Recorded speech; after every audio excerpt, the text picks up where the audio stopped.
দেশ এবং দেশের বাইরে যে যেখান থেকে আমার এই ভিডিও দেখছেন সবাইকে শুভেচ্ছা। আমরা আজকে রান্না করব দেশি হাঁসের কালাভুনা।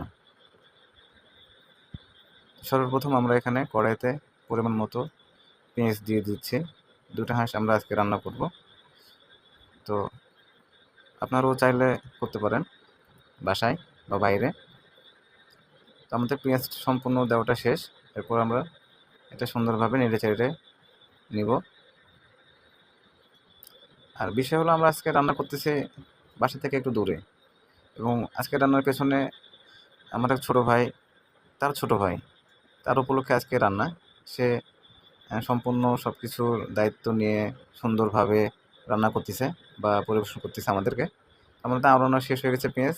এবার আমরা পরিমাণ মতো তেল এড করে দেব। দেখেন কি সুন্দর টকবক টকবক করে ফুটতেছে, তেল গরম হয়ে গেছে। এখন আমরা সুন্দরভাবে নেড়ে পেঁয়াজটা সুন্দরভাবে আউড়িয়ে নেব।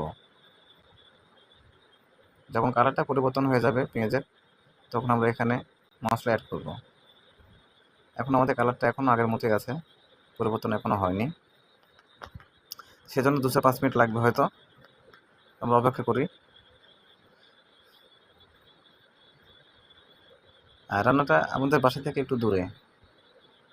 এই যে আমাদের এখন আমরা এখানে সব কিছু মশলা, আদা বাটা, রসুন বাটা, জিরা বাটা সব কিছু বাসা থেকে ব্লেন্ড করে নিয়ে এসেছি।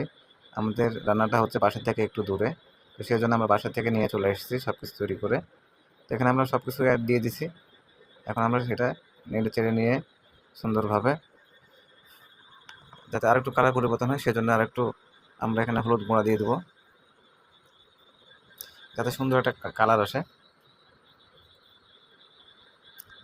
সাথে আমার সাথে সহযোগিতা করতেছে আমার ছোট ভাই জাহিদ। দেখেন কালারটা প্রায় একটু পরিবর্তন হয়ে আসছে। তো আমরা এখানে আছি অনেক, বলতে 6-7 জন আছি আমরা এখানে, সবাই মিলে জেলে এখানে আজকে আনন্দ করার উদ্দেশ্যে আসছি। এখানে আমরা দিয়ে দিলাম শুকনা মরিচের গুঁড়া। বাপরে কি ঝাল হবে আজকে আল্লাহ জানে। তো আপনারা পরিমাণ মতো দিয়ে দেবেন, যে যেমন খাবেন। তবে আমরা আজকে হাঁসের মাংস ঝাল ঝাল খাবো, সেজন্য আমরা একটু মরিচের গুঁড়া একটু বেশি দিয়ে দিলাম। তো কড়াইতে একটু শুকনো শুকনো ভাব হয়ে গেছে, সেক্ষেত্রে আমরা এখন একটু তেল অ্যাড করে দেব, যাতে একটু পুড়ে না যায় সেজন্য হালকা। তেল দেওয়া হয়ে গেছে আমাদের। দেখুন মশলাটা একটু নরম হয়ে আসছে। এবারে পরিমাণ মতো লবণ দিয়ে দিলাম।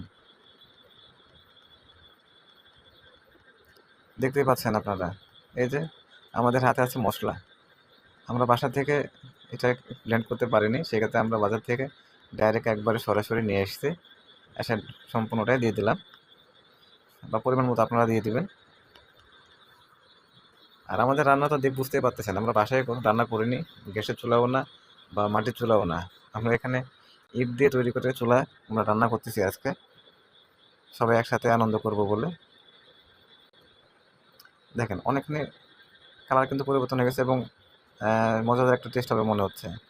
এবার আমরা পরিমাণ মতো পানি অ্যাড করে দিলাম, যাতে সুন্দরভাবে সম্পূর্ণ মশলা এবং পেঁয়াজ সবটুকুই আমরা যাতে কষিয়ে নিতে পারি। এটা আমাদের হাঁসের মাংস। দেখেন মশলাটা কি সুন্দর কষানো হয়ে আসছে। এ সময় আমরা, এই যে আমাদের হাঁসের মাংসটা সম্পূর্ণ করা শেষ, আমরা হাঁসের মাংস দিয়ে দেবো এখন। কালারটা এত সুন্দর আসছে দেখেন, মনে হচ্ছে খুব ঝাল হবে। তো আপনারা যে পরিমাণ ঝাল খাবেন ঠিক সেই পরিমাণ আপনারা দিয়ে দিতে পারেন, এতে কোনো সমস্যা নেই। তো এখন আমরা মাংসটা অ্যাড করে দেবো। এই যে আমরা দিয়ে দিচ্ছি মাংস। এই যে পানিতে ধুয়ে সুন্দরভাবে, আগে ধুয়ে নিচ্ছি আমরা, পরে আবার একটু পানি দিয়েছি, দেওয়ার পরে সুন্দরভাবে ধুয়ে নিচ্ছি। আপনারা সেভাবে সুন্দর করে ধুয়ে নিয়ে মাংসটা দিয়ে দেবেন। তো মাংস খুব বেশি ধোয়া ঠিক না, আমরা এখানে তারপরও ভালোভাবে ধুয়ে আমরা দিয়ে দিচ্ছি। দেওয়া শেষ আমাদের মাংস। এবার আমরা সুন্দরভাবে কষিয়ে নেব। এটা আগে কষিয়ে নেওয়া 10-15-20 মিনিট পর আমরা এখানে পানি অ্যাড করে দেবো মাংস কষানোর জন্য। আমাদের হয়ে গেছে 10-15 মিনিট পর আমরা পানি দিয়ে দিলাম, মাংস কষিয়ে নেব। কষিয়ে নেওয়া আমাদেরও শেষ 15-20 মিনিট পর। এই যে দেখেন মাংস আমাদের হয়ে আসছে। আমরা এইভাবে শুকনো শুকনোভাবেই হাঁসের কালা ভুনা খাবো। তো আপনারা চাইলে আপনারাও তৈরি করে নিতে পারেন বাসায় এবং বাসার বাইরে যে যেমন